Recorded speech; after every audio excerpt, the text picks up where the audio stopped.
Hello and welcome to another day's video. For all my returning subscribers, thank you so much. And for my new subscribers, thank you for tapping onto today's video. Please hit that subscribe button and tap the post notification bell so you won't miss out on any of my future content. Family, we have finally reached 1K. Thank you so much. It's because of you guys. I can't even take all the credit. If you are new here, please leave me a comment down below so I can properly welcome you to the family. And do me a favor, share me out with your family and friends, as well as on your other social media platform. That will let YouTube know you like what you see when you come over here, and it will push me further out in the algorithm. Now, family, I'm depending on you to run my playlist. I have one called Watch Hours, and I have another one, struggling after separation. Please turn this on your TVs, your extra devices, whatever you can, and run those lists for me, okay? I really appreciate it. We're going to get these watch hours up so I can get monetized.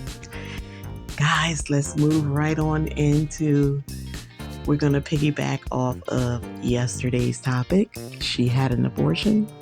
And I'm going to break things down a little bit for you. Bring it all in perspective. I'm going to wrap it up and put the bow on it, okay? So, around that time, the family members were constantly talking to me, always talking to me. I told you we were very, very close, and we would talk all day, basically every day, whenever we had downtime. So now we're talking about the mother at this point. The mother. I remember this same ex, he would reach out to me periodically and send me like videos or photos. Come on, guys. We were together 11 and a half years. He didn't do anything inappropriate because this guy is Christian. And most of the things he sent me were biblical. So he would send me scriptures and stuff like that. But periodically, like I said, he would send me videos and pictures. This one particular time, he was visiting over in Ghana, and he sent me back videos, and pictures. I shared them with my family member because she always wanted to see how they live over in Ghana or Africa, period. Now, this young man, my ex, is a prince. His father was the number one king. He passed on, and my ex was a prince. He always wanted me to move over to Ghana, but I would always say to him, that's your world. That's not my world. I met you here as who you are, and that's all I need. I wasn't interested in moving to Ghana back then, but, I respect the fact that he's a prince, but to me, he's just who he is, okay? Turn down all the lights and the glitz and everything when it comes to me. I'm just plain Jane, and I love you for who you are. That's how it was when we were together. So anyway, he sent me back some videos and some pictures, and because this family member was so interested in seeing how they lived over there, I shared them with her. We were together, and I showed her my phone, and she was like, OMG, that crib is not, well, it was castle. That castle is nice. Oh my God, look at the furniture. Look how detailed everything is. The pictures, oh honey, you could tell they got some money. Oh, he's a prince for real. So anyway, she used to laugh and joke about it and say that she don't understand why I didn't, stay with him. But we were together 11 and a half years, and with good reason, we separated, we broke up, and it was on good terms. Still friends to this day. Don't speak to him as often as I would like to, but we're still friends. So come to find out, one day she called me, and she asked me, can you send me that video? I want to show so-and-so. Oh my God, I'm just, amazed with how they live over there. And it was just a short video, probably like 3 minutes. So I sent it to her through the app WhatsApp. So that was all. That's all I ever thought about it. Come to find out, she had shown the videos to my ex, saying that I was still in constant contact with the man. He was showing me in the videos where I would be living if I agreed to come over there, and that he was willing to bring me and the children over there. And I was like, oh my God, I didn't know it at the time, but he, in one of our heated arguments at the end, or conversations, whatever you want to call it, he shared that with me.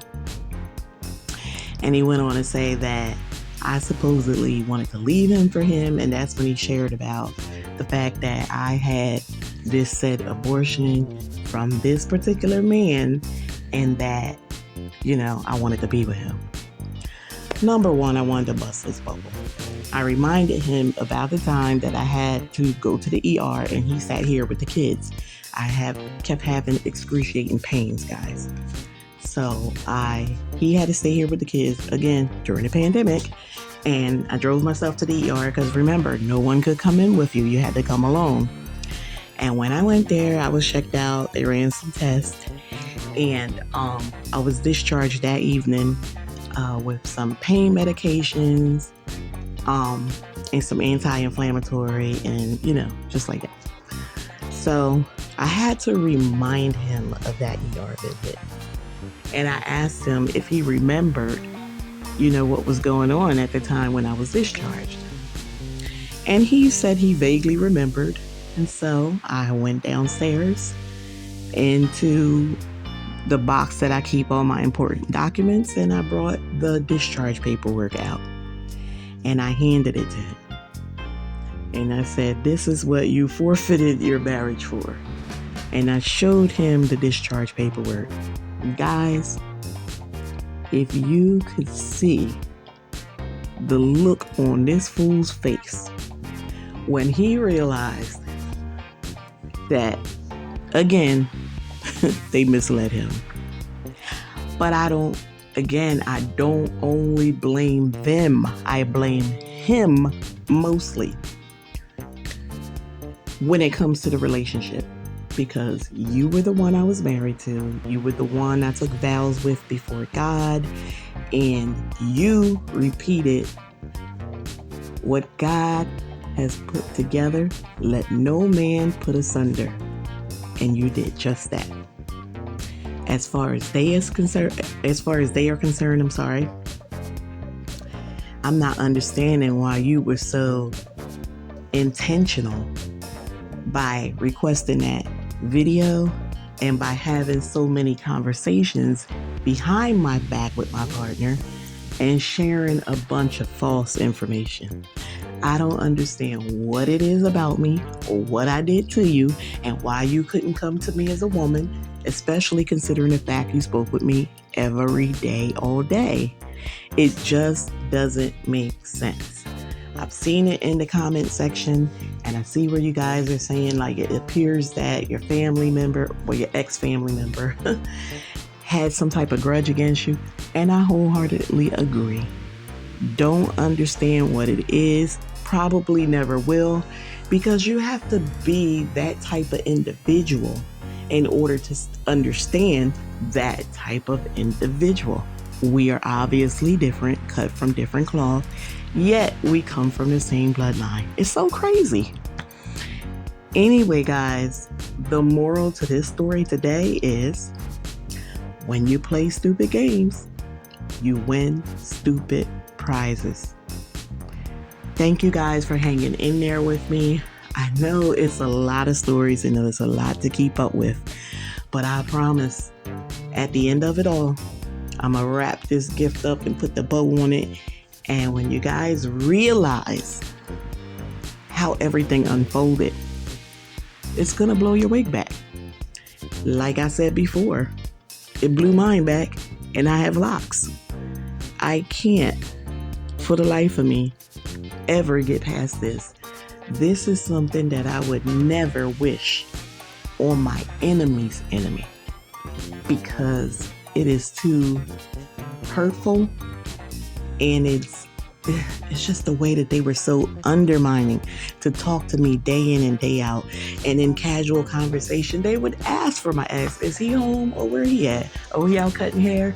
You know, when all along they knew where he was. Okay? It's crazy. It's crazy. I don't want you guys to lose sight of anything that I'm sharing with you because it's all going to make sense.